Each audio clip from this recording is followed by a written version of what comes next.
Program is made possible in part by grants from the Maryland Humanities Council and the National Endowment for the Arts.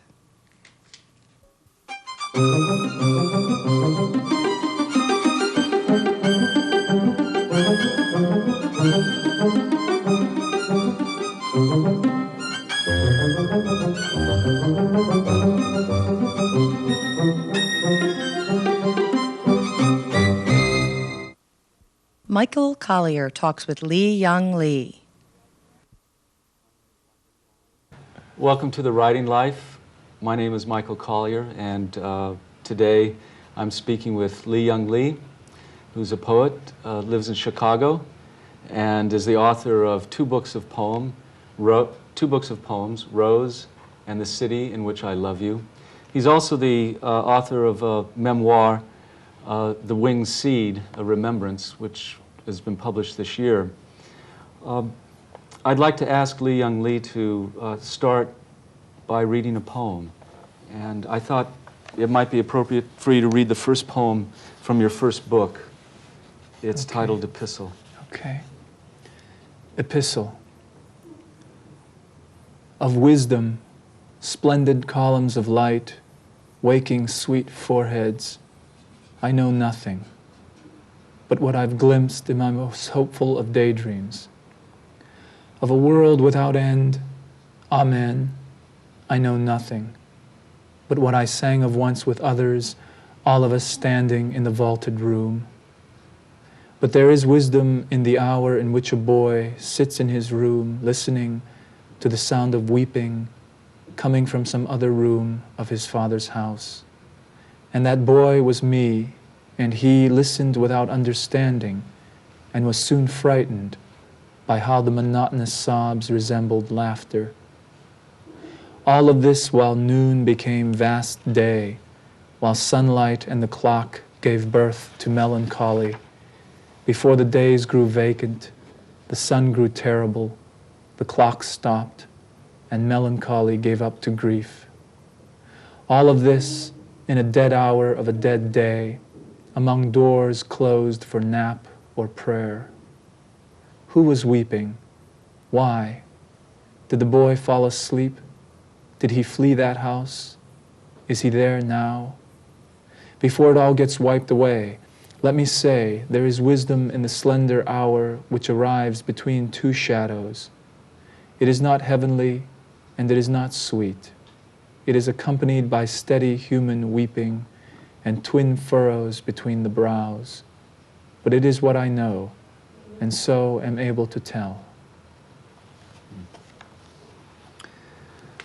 I'm presuming that this poem is a kind of prologue to the rest of the book. And one of the things I'm interested in hearing you talk about is just the role of the poet in relationship to what the poet knows, what kind of knowledge the poet carries with him.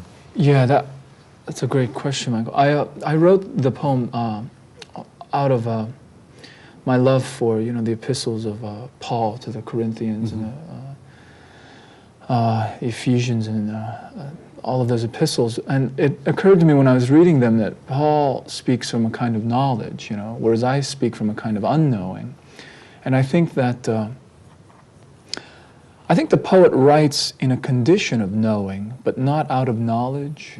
And I make I make a distinction between the two in my mind, because I don't think the poet has to have any special knowledge, but the poet has to be able to access a condition of knowing to write the poem in. I always have the feeling that when one is writing the poem, that the poem spends the knowledge as it is being written, so that there's nothing left afterwards. So really, in a way, the poet doesn't carry anything away from the writing of the poem to help him write the next poem, because it's all spent in the writing of the poem. Do you think in some ways that's why you'll go back to moments again and again, because after you do write a poem, not only do you not take anything away if I'm following what you're saying, but there's also a sense of forgetting. Mm-hmm. That there's kind of that forgetting then demands that you go back, and if it's remember, or perhaps what it is even more, especially in your work, is to pay attention. Yeah. I wanted to, in your work, about the idea of paying attention to, if I can call it experience, and the way that you pay attention to it is through a kind of prayerful attitude. It's as if prayer is the way to cock yourself, to pay attention. Does that enter into it? Yeah, very much so. I think the condition of prayer is is a state wherein we have a kind of focus, and yet we have a very wide peripheral attention. Mm. And somehow it seems to me that the poems, good poems, are enact that kind of condition, Mm-hmm. where we are very focused, very concentrated on the one hand, and on the other hand we have a very wide periphery, wide Right. awareness of the periphery. Yeah. One of the reasons I wanted you to read this poem is that it seems to me one of the great sources of your work is memory, and it's not so much memory that is known, but memory that needs to be discovered and explored. But then also there's another aspect to the work, and that is which is not necessarily dependent on memory, but lives more in the present. And there's a poem that I thought you might read that takes us close to that. It's called it's a Final Thing, Mm-hmm. and this is from the book In the City in Which I Love You. Okay.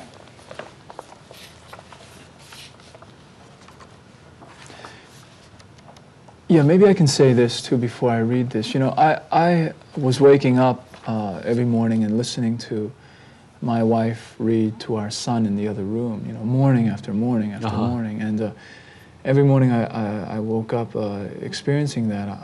I realized I was in the presence of something really magical and wonderful, and on the one hand eternal, and on the other hand very impermanent, because I knew I didn't know how long it would last, Right. how much longer he would allow his mother to read to him like that. And I knew that somehow I was in the presence of poetry, and it simply was up to me to find the place in myself where I could pay attention enough to be able to write this. It's called A Final Thing.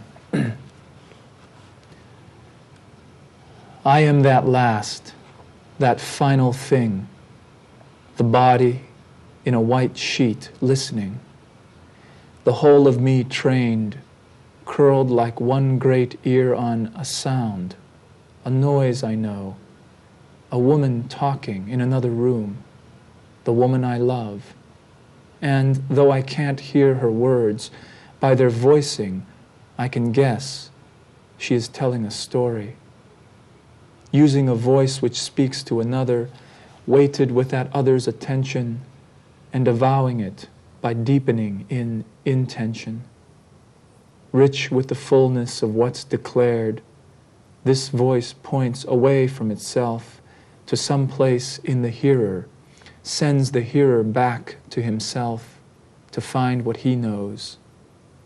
A saying full of hearing, a murmuring full of telling, and compassion for the listener and for what's told, now interrupted by a second voice, thinner, higher, uncertain, querying, it seems, an invitation to be met, stirring anticipation, embodying incompletion of time and the day.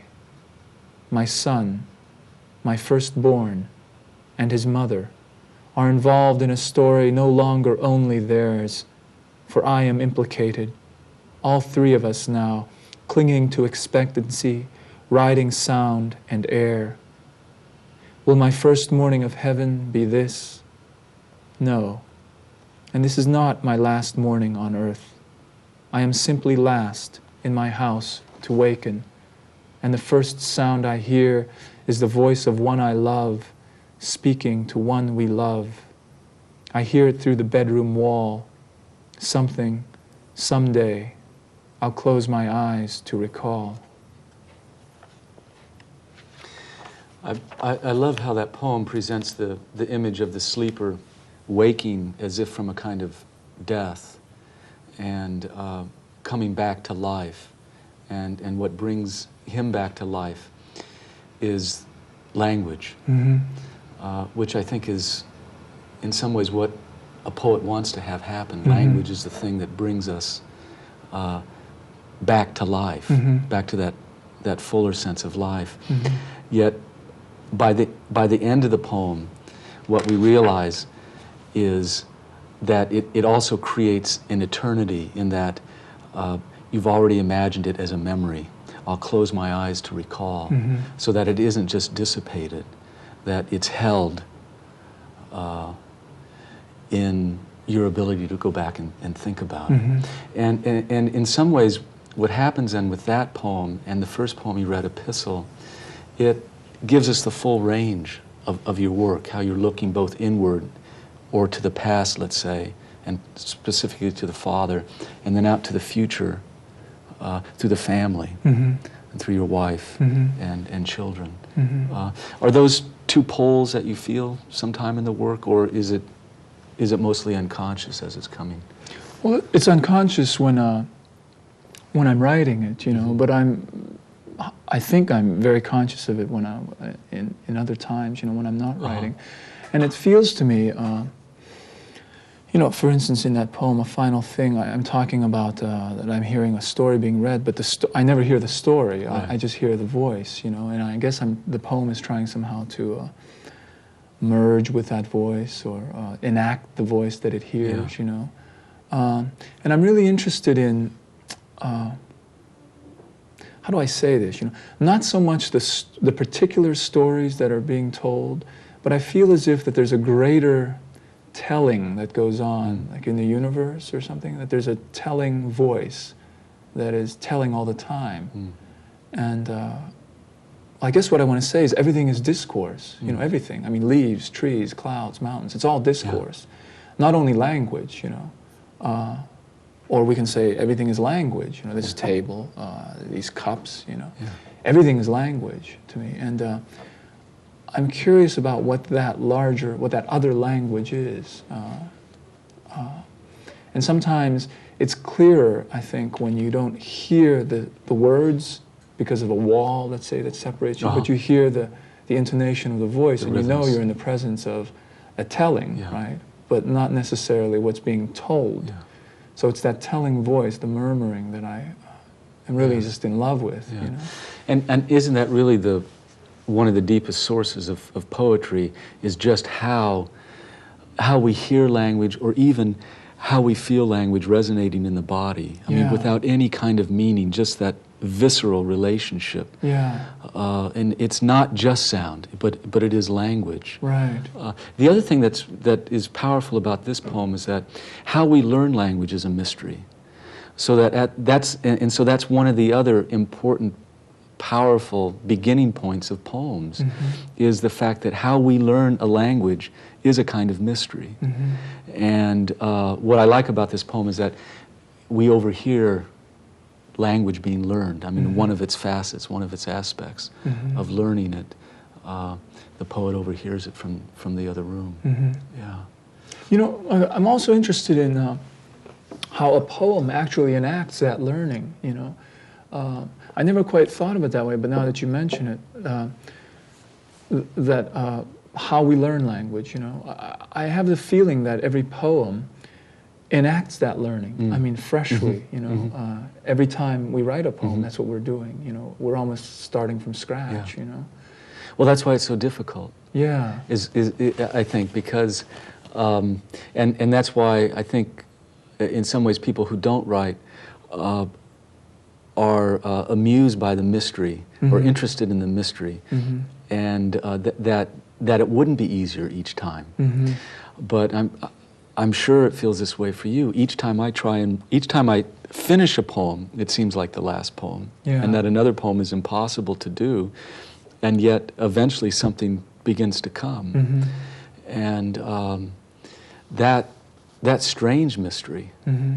I suppose, is a kind of trails back to our first learning Mm-hmm. of language. Mm-hmm. But for you, who had Chinese as a first language, Mm-hmm. and at least in the memoir, you at several places are very self-conscious about learning English, and I'm wondering if there's any kind of difference for you. I mean, you write in English, Mm-hmm. which is your second language, Mm-hmm. but your first literary language, I guess. Well, I speak Chinese, Yeah. and I hear it fluently. I lost, I think, my last 900 characters about 7 years ago, so I can't write it or read it anymore. But yeah, I've always felt like a guest in the English language, But Michael, I'm not sure whether that's. I think any thinking person, if he spends enough time thinking about language, he or she is humbled by the experience, and maybe we all are guests in the language, Yeah. But I early on, I felt as though I were a guest not only in the country, but in the language itself, Yeah. And then But when I learned English, I didn't understand in any way that I was conscious of the social aspects of language. Mm-hmm. I mean, what I was learning, I suppose, were very direct emotional cues and communications. But as a 6-year-old or a 7-year-old, you were very much aware of language as a social, in a broader sense, it seems to me, so that there must have been other aspects to it. I mean, it was defining yourself. You knew that to learn English would also define you in a way that I wouldn't be conscious of in any way. Learning English as a day-old child or a child in the womb or whatever language begins. So it seems to me there's another layer to it for you. But I like that idea of us being guests in a language, that the language is so much larger than us to begin with. My kids always I don't know how your kids are, but whenever I pull out the dictionary to look, let's look at a word, I'm doing it mainly for myself because I love to see how far back the word went, and they get very impatient because they just want the word to live now, in the present, to be utile. But it has this whole genetic code, code to it. Let me see if I can to read another poem. Maybe what we should do is, if I would ask you to read something from the memoir. Okay. And this actually goes back to the source of poems, it seems to me.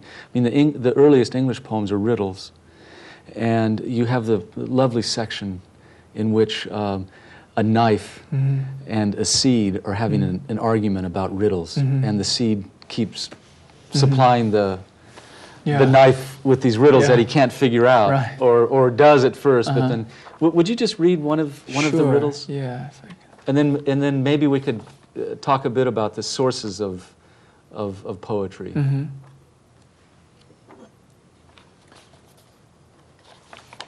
Yeah, maybe I should Like say 47 or something like that. I should say this too. The way the riddles got in here at all is, I guess I find the whole enterprise of autobiography. Once I started thinking about like what is it we're doing when we're writing, autobiography, and I mean, on a very basic level, I guess we're digging up dates and place names where we've been, where we were born, and yet after all of those. All the data, it didn't account for who I am, So I thought, well, syntax is identity, a paragraph is identity, a sentence is a form of identity, And so I began to think that possibly the way I wrote the book is more autobiographical than the data that I put in, So. And since I find existence itself so riddling, I naturally riddles found their way into this.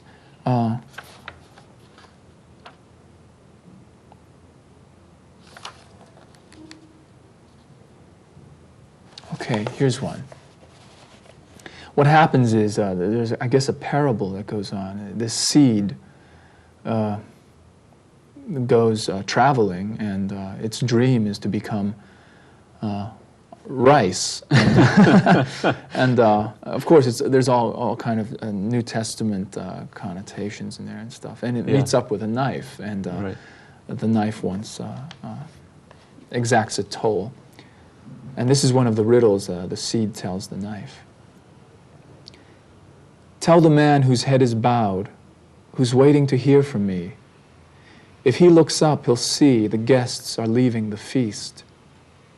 Tell him, while his one hand inches along the frayed margin of his father's cloth, his mother mends, the other hand falls to the threshing floor to lie blind among the blind grain. But don't tell him my name. And he who loved me once, who has forgotten me, all of me fallen from him like scales or old thorns, making his journey lighter. Tell him his shadow of discarded leagues arrives before him everywhere he goes. And she who had forgotten me, who thinks of me tonight, doubling me by patiently not finding me under her cooking spoon, in either furrow between her eyes, tell her I'm close, the insect counting in her unguarded wrist. But don't tell either of them my name. And the boy who would make my picture with his pencil, who draws the lines over and over, multiplying me, his drawing hand growing sore, his paper beginning to tear, tell that one who darkens me and darkens me and darkens me, don't cry. The path relinquished finds its way as home by a star's influence. Lift your face from your hands, tell him, and set it toward an indoor sea. See, it becomes what it faces, and the hands hang. Leave them. Tell him they'll find water, but don't tell him my name. I don't know the answer to that riddle. I suppose the writer of the book or something like that, you know. But you know, as I'm reading this too, it occurred to me, when I was writing this book, I thought to myself, I remember sitting on my back porch in Chicago, and there are these huge trees near the porch, and I was sitting out there and listening to the wind just throttling the trees, you know, and I must have been listening for maybe half an hour, and I thought, I want to make a sound just like that, you know, of wind in the trees, something that big, oceanic, right on the verge of a greater human meaning. It's ready to break into language, but not, you know. It's nascent language. And I kept wondering when I was writing this book, can I make our human language do something like that, make a sound that big, you know? And so it meant, of course, that I would have to go right up to the edge of maybe nonsense, you know, but not nonsense, you know, maybe glossolalia or something like that, you know. So it was a real test of my faith, you know, whether or not I believed such a sound was possible. Or is it all rational? Is language just you know, does it only belong to the rational and intellectual ken of human existence? And I don't believe it does, you know. So. I suppose that makes me think of one question I had in reading through The Winged Seed. Since it is so much, well, first of all, I don't know anything like it in the English language. It's so elegant and thanks. It's both sort of dense, not in terms of impenetrable, but in terms of its gravity, and airy, as I think that passage shows. But I was curious as to why you decided to move into what's more like prose than poetry. I mean, it's a very poetic prose. It's as poetic as prose can get, I think, and still be prose. But I'm also curious, what was it that the poems weren't doing, or not, or maybe it's not fair to hold the poems up that way, but what urge in you pushed you to write in prose? You know, I guess ultimately, Michael, what I wanted to write was a long, you know, a very late 20th century ambition to write a long, personal American epic, you know. And I thought to myself, well, it would have to be very big, you know, because I mean, I'd read Homer, I know what an epic was, and I love the Old and New Testaments, you know. Yeah. So I thought, okay, well, you know, those are things to shoot for. So primarily, I thought to myself, it would have to be like, well, the Bible, you know. It would have to enact. It would have to be yogic. That is, the reading of the book would have to adjust the reader, you know. It would have to try to enact a kind of union with our manifold self, you know, with other states of consciousnesses, and it would have to have praise in it. It would have to have. See, I don't mean to get too esoteric here, but you know, like in the New Testament, my love for it has brought me to read it over and over again. And I noticed that in the Gospels, we can basically break it down into the narrative and in the saying. You know, we have the stories of this man named Jesus, and we have the things that he said. Right. And sometimes the narrative seems more pregnant. Sometimes his sayings seem more pregnant. You know, so I knew that this book would have to be. It would have to be narrative and saying, you know, and so it would have to be both of them. It would have to have the extremes of song and praise, and I just wanted a form that I could just throw everything in and see what would happen, you know. And poems are more geared to the saying, purely the saying. Well, you know, there's narrative poetry too, but I guess. I mean, the kind of poem that you are writing. Yeah, and I knew that the poems I wanted to write were on the other side of this book. You know, that somehow there was this really dense passage, or even an impasse I would have to get through of my personal history. Yeah. See, my personal history, Michael, is so dominant in my work. It's both, I know, a richness and a resource for me, and yet I know that it's a hindrance for me, because I know I need to get beyond my personal history to hear a greater impersonal voice, an anonymous voice, you know. And I really wanted to hear that voice, and I knew that one of the ways I would be able to do that is to get past the personal history, and the only way I could do that was to write it, you know, to get it out. To get as many as the details. Right. So they wouldn't hamper me. You know, I could get beyond. So it was a kind of process of purification. You know? So I see writing as a service in that way. You know. The book feels that way. I mean, for the reader too. As a reader, I was very much educated in how to read the book, and there is a sense of purification that the reader experiences by the end, as well. Thank you, Lee Young. Apparently we're out of time, but I enjoyed very much having the chance to talk with you. Thanks. And I look forward to the new poems as they appear. And thank you very much for joining us on The Writing Life. So, thanks. The high school is next. Huh? Yeah.